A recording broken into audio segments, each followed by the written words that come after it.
पिछले एपिसोड में हमने देखा गॉडजिला और नल एसगार्ड पहुंच गए थे, जहां गॉडजिला ने अपना आतंक मचाना शुरू कर दिया। सबका ध्यान बस गॉडजिला को रोकने पर था और वहीं नल चुपके से धीरे धीरे यग्द्रसिल ट्री की तरफ पहुंच गया था, क्योंकि यग्द्रसिल ट्री एसगार्डियन मैजिक का स्रोत है और अगर नल ने इस जीवन वृक्ष को संक्रमित करके इस पे अपना कब्जा जमा लिया तो उसकी शक्ति मैजिकल रूप से और भी ज्यादा बढ़ जाएगी।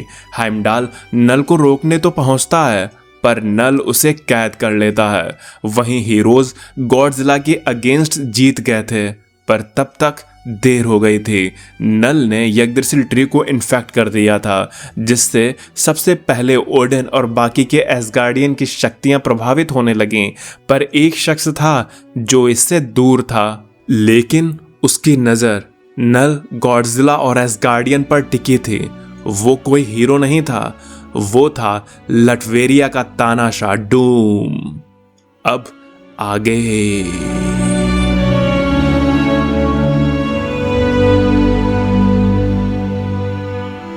कहानी की शुरुआत वॉचर के शब्दों से होती है। वो कहता है, मैं हूं उआटू द वॉचर और मैं सब कुछ देखता हूँ, खासकर तो वो घटनाएं जो विनाशकारी स्तर की होती हैं, जिनकी वजह से ब्रह्मांड का संतुलन, उनका नियम बदल सकता है। मैंने देखा कि एसगार्ड के देवताओं ने गॉडजिला के विरुद्ध युद्ध लड़ा, उन्होंने उसे हरा दिया, पर इस जीत के साथ उन्हें एक झटका भी मिला। नल ने उनकी ऊर्जा का स्रोत, उनका जीवन वृक्ष अपने गॉड वॉर्म से इन्फेक्टेड कर दिया, जिससे गार्डियन की जीवन शक्ति पर बुरा प्रभाव पड़ा और वो एक एक करके गिरने लगे। ओडेन भी खुद को इससे नहीं बचा पाए। नल के गॉड वॉर्म ने यग्द्रसिल पेड़ के जादू की मदद से ब्रह्मांड के जादू का स्वरूप ही विकृत कर दिया। उसकी शक्तियां बढ़ गईं, यहाँ तक कि उसने आत्माओं तक को नहीं बख्शा। उसने उस एंशिएंट वन की सोल पर भी अपना कब्जा जमा लिया था। पर सबसे चौंकाने वाली बात तो ये है कि सिल्वर सर्फर और रीड गैलेक्टस को बचाने में लगे हुए हैं, अनफॉर्चुनेटली, क्योंकि इससे भी ज्यादा बुरा होना भी बाकी है। वहीं दूसरी तरफ अर्थ पर डूम ने गॉडजिला के मुद्दे के हर एक आयाम को समझने के लिए दुनिया भर से फिलोसोफर्स, ग्रेट थिंकर्स को अपने दरबार में बुलाया। एक मॉन्क कहता है, वो जो गॉडजिला को नहीं मार सकता, गॉडजिला उसे और भी ज़्यादा शक्तिशाली बना देता है। दूसरा थिंकर कहता है, गॉडजिला को इंसानियत ने ही और भी ज़्यादा मजबूत बना दिया है, उसे हमने हीरो मान लिया था। मॉन्क फिर से कहता है, अगर हम उसे रोक नहीं सकते तो उसके अंदर के गुस्से को शांत करना होगा और उसे अंदर से शांति महसूस हो, उसके लिए हमें प्रयास करने होंगे। डूम इन बातों को सुनकर कहता है, ये एक अद्भुत चर्चा रही। आपके विचार पर मैं गौर करूंगा, लेकिन क्या करना है उसका चुनाव डूम अकेले करेगा। जिस पर थिंकर पूछता है, खैर हमारे पास ज्यादा ऑप्शन भी नहीं थे, इसलिए अब इस एलियन सिम्बायोट के मुद्दे पर आते हैं, जिसके बारे में आप कहते हो कि ये हमसे जुड़ गया है। इसकी समस्या का क्या उपाय है? डूम ने कहा, उपाय? डूम मैजिक से प्रोटेक्टेड है, पर तुम इतने भाग्यशाली नहीं हो। तुम सब पर सिम्बायोट हावी हो जाएगा। मैं देख सकता हूँ उसकी जड़ें तुम्हारे दिलों को कैसे जकड़ रही हैं। उसका असर तुम लोगों पर साफ साफ झलक रहा है। थिंकर पूछता है, पर आपने तो कहा था कि आप तो हमें बचाएंगे। डूम ने कहा, नहीं, तुमने वही सुना जो तुम सुनना चाहते थे, पर डूम के मुंह से जो निकला था वो ये था कि डूम दुनिया को बचाएगा। वहीं उआटू भी डूम पर नजर रखे हुए था, क्योंकि डूम जब भी कोई योजना बनाता है वो सबसे हटकर और ब्रह्मांड पर असर डालने वाली होती हैं। गॉडजिला अब उस ग्रह की ओर जा रहा था जहां से उसे निर्वासित किया गया था, पर इस सोलर सिस्टम में पृथ्वी ही ऐसा ग्रह नहीं था जहां लोग रहते हैं, क्योंकि एक विशाल चट्टान गॉडजिला के जबड़े पर आकर लगती है। क्योंकि गॉडजिला मार्स के करीब था और मार्स का मतलब था अराको, जहां म्यूटेंट्स रहते हैं। उन्होंने मार्स को टेराफॉर्म करके अपने लिए एक नया घर मार्स पर बना लिया था और अब मैग्नेटो गॉडजिला के सामने अराको की रक्षा के लिए खड़ा था। मैग्नेटो ने कहा, मैं तुम्हें मारना तो नहीं चाहता गॉडजिला, पर अगर तुमने मुझे मजबूर किया तो मैं पीछे नहीं हटूंगा। और तभी मैग्नेटो, जिसने चट्टानों के अंदर पहले से मेटल भर रखा था, उनको यूज करके गॉडजिला को कवर करके उसे जमीन पर दे मारता है। तब हम देखते हैं हीरोज को जो एस्गार्ड से बचकर अर्थ को बचाने के लिए अराको पर आ पहुंचे थे। जब एस्गार्ड गिरा तो एक्समैन और फंटास्टिक फोर वहां से निकल गए, क्योंकि वो एस्गार्डियन के लिए कुछ कर भी नहीं सकते थे, और अगर वो ज़्यादा देर वहां पर रुकते तो भी नल के इन्फेक्शन से संक्रमित हो जाते। इसलिए उन्होंने फैसला किया कि वो गॉडजिला को पृथ्वी पर पहुंचने से पहले उसे अराको पर रोकेंगे। तभी आइसमैन कहता है, मुझे कभी पृथ्वी पर अपनी पूरी शक्ति दिखाने का मौका नहीं मिला। और इतना बोलते ही आइसमैन अपना बड़ा रूप धारण करने लगता है। स्टॉर्म कहती है, आइसमैन संभल कर, तुम जितने बड़े होगे गॉडजिला तुम्हें उतना ही आसानी से टारगेट कर सकता है। पर आइसमैन पहले तो गॉडजिला को एक मुक्का मारता है और फिर उसे जमाने लगता है, पर गॉडजिला भी अपनी पूंछ से आइसमैन पर हमला कर देता है। आइसमैन खुद को बचाता है, लेकिन इस वजह से उसका एक हाथ टूट जाता है। तभी साइक्लॉप्स भी अपनी लेजर बीम से गॉडजिला पर अटैक करता है, पर तभी साइक्लॉप्स रुक जाता है। उसे उल्टी होने लगती है, पर अजीब बात तो ये थी कि साइक्लॉप्स के मुंह से काला गाढ़ा पदार्थ बाहर निकलता है। इसका मतलब साफ था कि साइक्लॉप्स पर नल का इन्फेक्शन आ चुका था। जीन स्कॉट की तरफ बढ़ते हुए उसका हाल पूछती है, जिस पर स्कॉट बोलता है, पर उसकी आवाज़ बदल जाती है। ये नल की आवाज़ थी। नल कहता है, ए छमिया, अगर तुमने अपने मजनू के शरीर से मेरे सिम्बायोट को निकालने की कोशिश की तो तुम्हारा ये आशिक यहीं पर मर जाएगा। जिस पर जीन कहती है, अगर तुम्हें कुछ हो भी गया तो मैं तुम्हें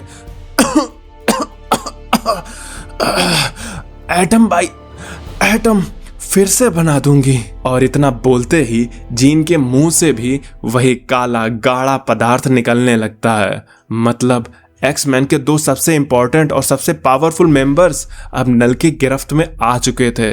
तब सोगुनार सामने आता है। ये एक ओमेगा लेवल म्यूटेंट है। वो कहता है, तो अब मुझे जलवा दिखाना होगा, क्योंकि गॉडजिला मुझे तुम्हारी ये चुनौती स्वीकार है, पर पहले मुझे अपने खून से उस महासागर को बाहर निकालना होगा जो मेरे अंदर ही बहता है। तब सोगुनार एक चाकू से अपना हाथ से खून निकालता है, जिस वजह से वहाँ एक विशाल लहर उठती है जो सीधा गॉडजिला पर आ गिरती है।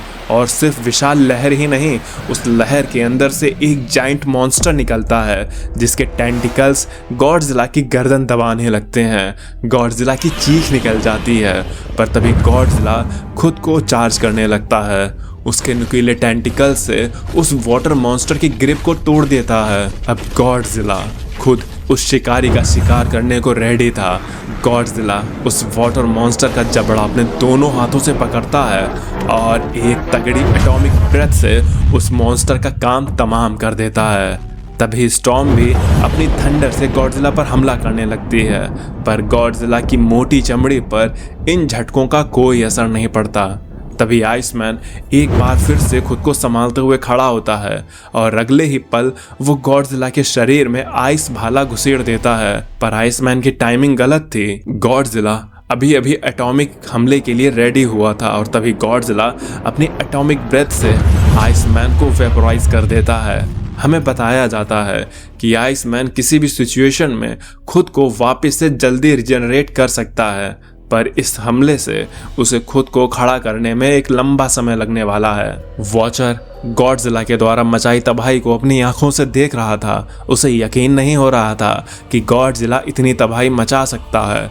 पर तभी उआटू भी नल के इन्फेक्शन से इन्फेक्टेड हो जाता है और वो भी सीधा जमीन पर आ गिरता है। स्पेस में फंटास्टिक फोर और गैलेक्टस भी नल की इन्फेक्शन की चपेट में आ गए थे। अर्थ पर भी लोगों पर नल का असर दिखाई देने लगा था और अराको पर सिर्फ शांति थी। नल कहता है, गॉडजिला तुमने अच्छा काम किया। तुम्हारी वजह से मैंने कुछ ही हफ्तों में इतना कुछ अचीव कर लिया, इसलिए तुम्हें आराम करने का अधिकार तो मिलना ही चाहिए। और फिर नल गॉडजिला को भी सुला देता है। पर नल था कहाँ पर? तब हम देखते हैं नल को जो एसगार्ड के बगीचे में यग्द्रसिल पेड़ के नीचे आराम से बैठा था। उसने इनह्यूमन से ब्लैक बोल्ट और मेड्यूसा, एसगार्ड से ओडिन, वकांडा से ब्लैक पैंथर, एक्समैन से मैग्नेटो और स्टॉर्म, समुंदर से नेमोर को यग्द्रसिल पेड़ पर उल्टा लटका रखा था, जैसे ये सब लोग नल के लिए ट्रॉफी हैं। नल कहता है, तुम सबके सो जाने के बाद यहाँ कितनी शांति है, जैसे ओब्लिवियन खुद यहाँ चलकर आया है। यही शांति, यही सन्नाटा तो मुझे चाहिए था। पर 1 मिनट, 1 2 3 4 5 6 7, अभी तो एक तानाशाह गायब है। वो डूम किधर है? तब हम देखते हैं डूम को, जो तिब्बत में घूम रहा था। वो कहता है, क्या हुआ नल? तुमने तो अपने कुछ पालतू सिम्बायोट भेजे थे, तो क्या तुम मुझे उनके जरिए सुन सकते हो? अगर सुन रहे हो तो सुनो। तुम्हें यह जानकर निराशा होगी कि तुम्हारे पालतू मेरा कुछ नहीं बिगाड़ पाए। यह अच्छी चाल थी, यग्द्रसिल पेड़ के जादू से अपने शक्तियों का विस्तार। पर तुम भूल गए कि मैं हूं कौन, जो तुम सोचते हो और जो तुम सोच भी नहीं सकते हो। मैं उससे कहीं आगे का सोचता हूँ। देखो मैं कैसे अपने शक्ति से तुम्हारे इस घिनौने सिम्बायोट को अपने शरीर से बाहर निकाल कर उसे मारता हूँ। और तभी डूम फ्लेम्स ऑफ फाल्टीन की मदद से उस सिम्बायोट को अपने अंदर से निकाल कर उसे जलाकर मार डालता है। इसके जलने की वजह से शायद तुम्हें समझ आएगा कि डूम से पंगा लेना कितना भारी पड़ने वाला है। और तभी डूम एक ऐसी जगह आता है जहां उसने गॉडजिला से निपटने के लिए एक मेगा गॉडजिला रेडी कर रखा था, क्योंकि डूम जानता है जब नल अपना हमला करेगा तो डूम का ध्यान भटकाने के लिए वो गॉडजिला को भेजेगा, जिससे नल को मौका मिल जाएगा डूम पर हमला करने का। और यही डूम नहीं चाहता था, क्योंकि अगर एसगार्डियन ने पहले ये ध्यान दिया होता तो वो यग्द्रसिल ट्री को अकेला नहीं छोड़ते। और जब यग्द्रसिल ट्री नल के काबू में नहीं आ पाता तो कई हीरोज इस नल वायरस से बच चुके होते। पर देखना ये होगा कि क्या ये मेगा गॉडजिला डूम के कितने काम आ पाएगा। और यहीं पर आज का ये एपिसोड ख़त्म हो जाता है। तो गाइस, अगर आपको ये वीडियो पसंद आई हो तो इसे लाइक करना, चैनल पर नए हो, इसे बिना सब्सक्राइब किए देख रहे हो तो प्लीज़ सब्सक्राइब कर लेना। अब मैं चलता हूँ, आप मेरी बाकी की वीडियोज़ एंजॉय करें और खुश रहें।